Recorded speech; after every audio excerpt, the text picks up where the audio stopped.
హరే శ్రీనివాస. ಶ್ರೀ ಗುರುಭ್ಯೋ ನಮಃ. ಹರಿಕಥಾಮೃತಸಾರ ಗುರುಗಳ ಕರುಣದಿಂದ ಪನಿತು ಪೇಳುವೆ ಪರಮ ಭಗವದ್ಭಕ್ತರಿದನಾದರದಿ ಕೇಳುವುದು. జగన్నాథదాసుల వారు రచించిన హరికథామృతసారంలోని 2వ సంధి కరుణా సంధిలో 7వ పద్యం. ఈ పద్యంలో ఇహపర ఫలಗಳನ್ನು కొಡುವವನು శ్రీహరియే. ఇహంలోనూ పరంలోనూ కూడా ఫలాల్ని ఇచ్చేది శ్రీహరే. ఇక్కడ ఉపాసనకి తగినంత ఫలం, వాళ్ళు చేసినటువంటి ఉపాసనకి తగిన విధంగా ఫలాన్ని ఇస్తాడు అని చెప్తూ అర్జునుడు దుర్యోధనుడు వాళ్ళ ఇద్దరి దృష్టాంతంతో ఈ పద్యంలో చెప్తున్నారు. పరమ సత్పురుషార్థరూపను హరియులోకకెయందు పరమాదరది ಸದುಪಾಸನೆಯಗೈವರಿಗಿತ್ತಪನು ತನ್ನ ಮರೆದು ಧರ್ಮಾರ್ಥಗಳ ಕಾಮಿಸುವರಿಗೆ ನಗುತತಿ ಶೀಘ್ರದಿಂದಲಿ ಸುರಪತನಯ ಸುಯೋಧನರಿಗಿತ್ತಂತೆ ಕೊಡುತಿಪ್ಪ. పరమ సత్పురుషార్థరూపను హరియు లోకకే ఎందు పరమాదరది ಸದುಪಾಸನೆಯಗೈವರಿಗೆ ಇತ್ತಪನು ತನ್ನ ಮರೆದು ಧರ್ಮಾರ್ಥಗಳ ಕಾಮಿಸುವರಿಗೆ ನಗುತ ಅತಿ ಶೀಘ್ರದಿಂದಲಿ ಸುರಪತನಯ ಸುಯೋಧನರಿಗಿತ್ತಂತೆ ಕೊಡುತಿಪ್ಪ.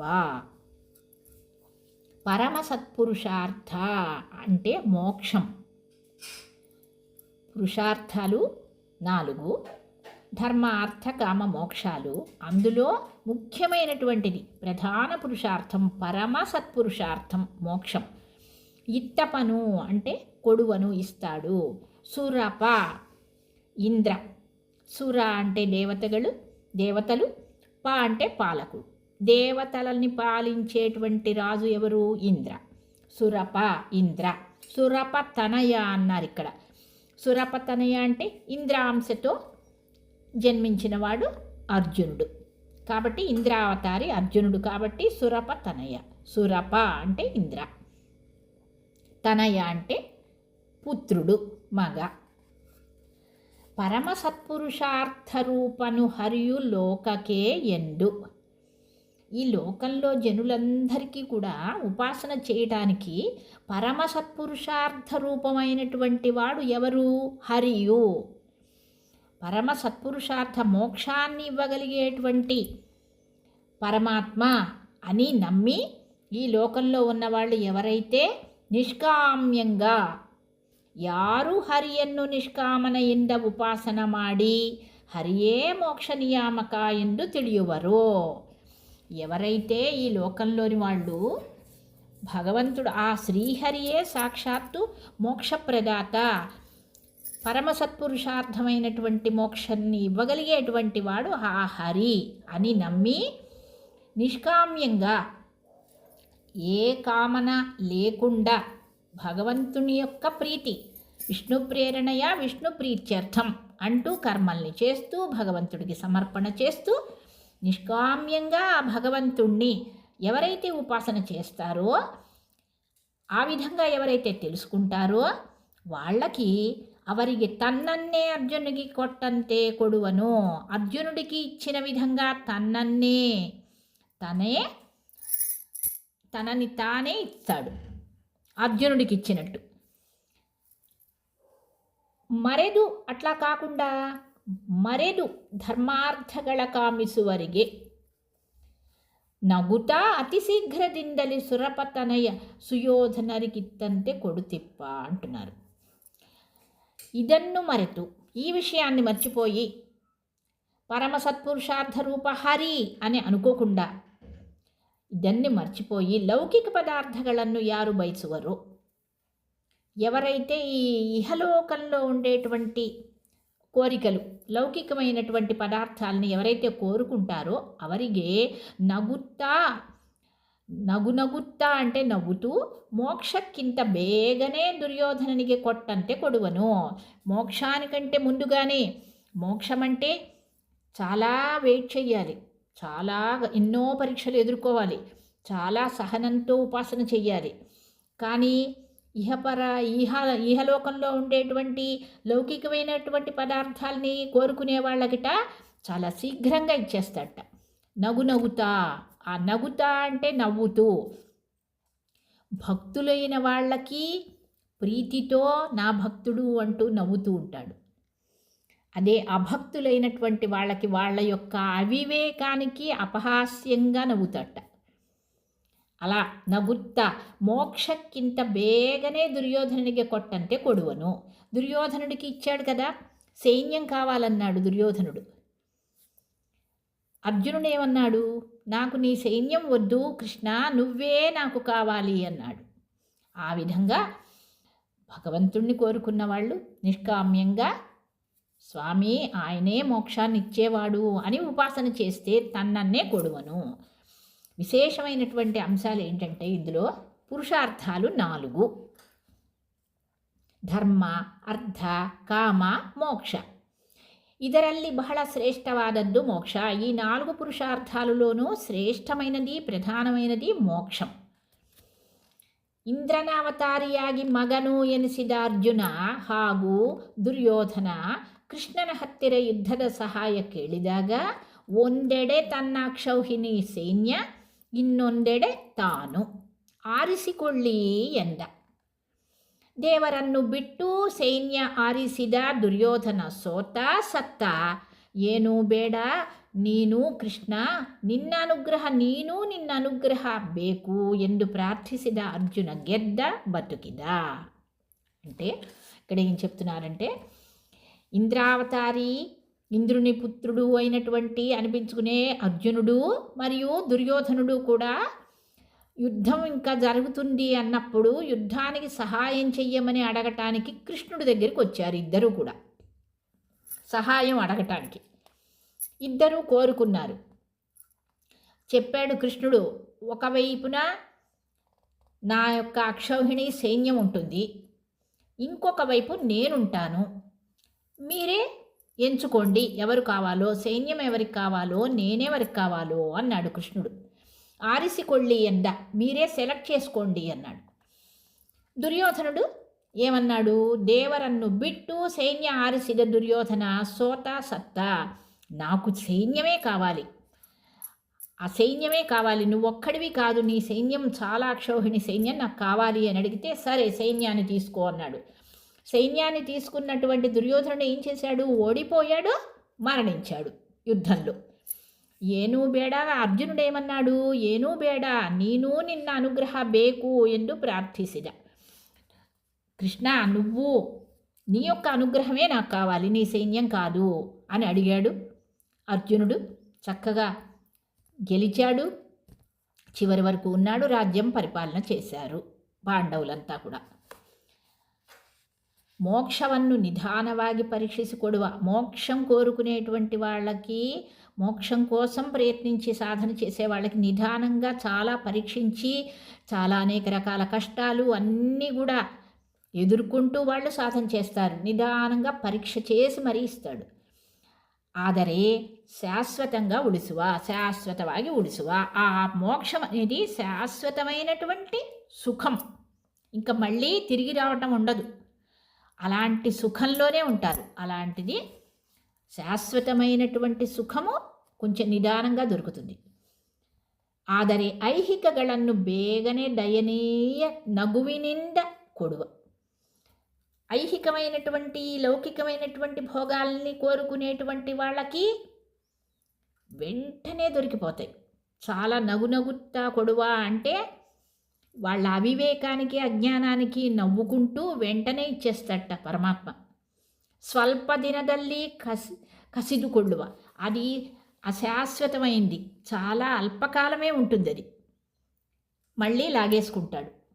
స్వల్ప దినదల్లే లాగేసుకుంటాడు. శాశ్వతమైనటువంటి సుఖం కాదది, అది టెంపరరీ, కానీ వెంటనే దొరుకుతుంది, ఫలం వెంటనే గడుపుతుంది. చూడు, ఇలా చేశానో లేదో పూజలు వ్రతాలు నాకు వెంటనే ఫలితం కనపడింది అనుకుంటారు.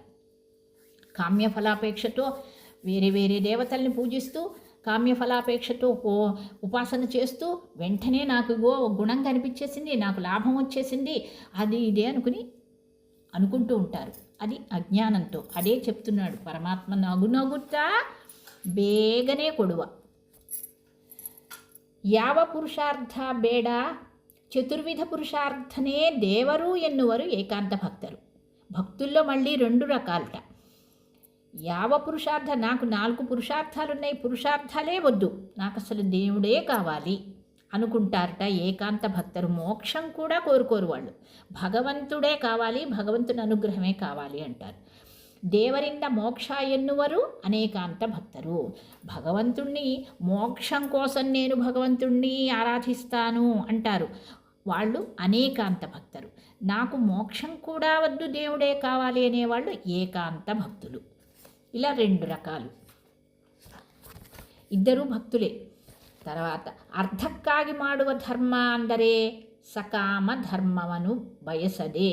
అర్థక్కాగి మాడువ ధర్మ అంటే సకామ ధర్మం, ఏదో లాభం కోసం చేసేటువంటి ధర్మం. ఇది కావాలి, నాకు అది కావాలి, నేను ఈ పని చేస్తాను, ఇన్ని ప్రదక్షిణాలు చేస్తాను, నాకు ఈ పని కావాలి, నేను ఇక్కడికి వస్తాను, అర్చన చేస్తాను, నాకు ఇది కావాలి అనుకుంటూ అర్థక్కాగి మాడువ ధర్ಮ ಅಂದರೆ సకామ కర్మం.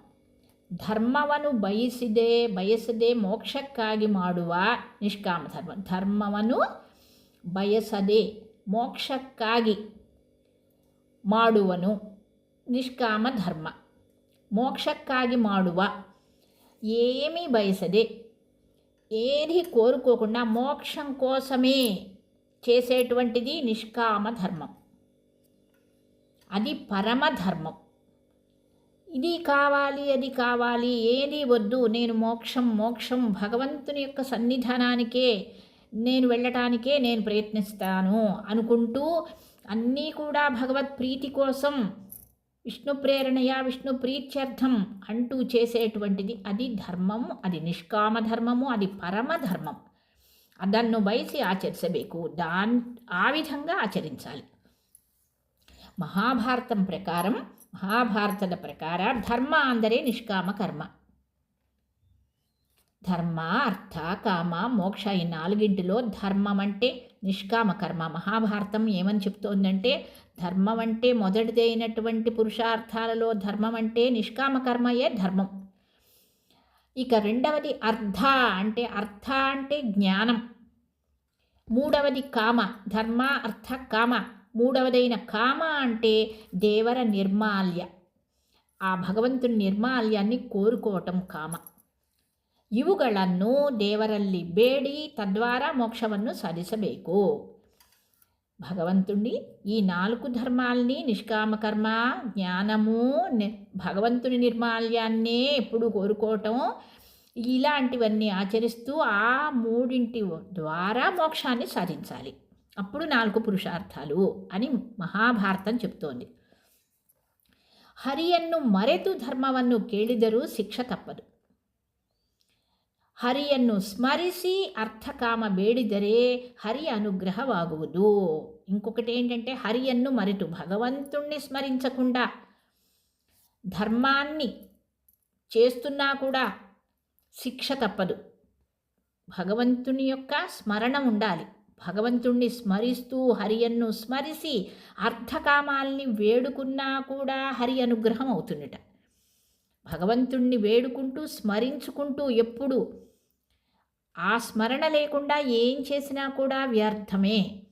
హరిస్మరణతో అర్థకామాల్ని వేడుకున్నా కూడా భగవంతుడి అనుగ్రహం అవుతుంది. ఇది పరమ సత్పురుషార్థ రూపను హరియులోకకే ఎందు. పరమ సత్పురుషార్థ రూపను ಹರಿಯುಲೋಕಕ್ಕೆ ಎಂದು ಪರಮಾದರದಿ ಸದುಪಾಸನೆಯಗೈವರಿಗೆ ಇತ್ತಪನು ತನ್ನ పరమ ఆదరది. పరమాదరది అంటే పరమ భక్తితో, ಸದುಪಾಸನೆಯ ಗೈವರಿಗೆ ಇತ್ತಪನು ತನ್ನ ಮರೆದು ಧರ್ಮಾರ್ಥಗಳ ಕಾಮಿಸುವರಿಗೆ ನಗುತ ಅತಿ ಶೀಘ್ರದಿಂದಲಿ ಸುರಪತನಯ ಸುಯೋಧನರಿಗಿತ್ತಂತೆ ಕೊಡುತಿಪ್ಪ.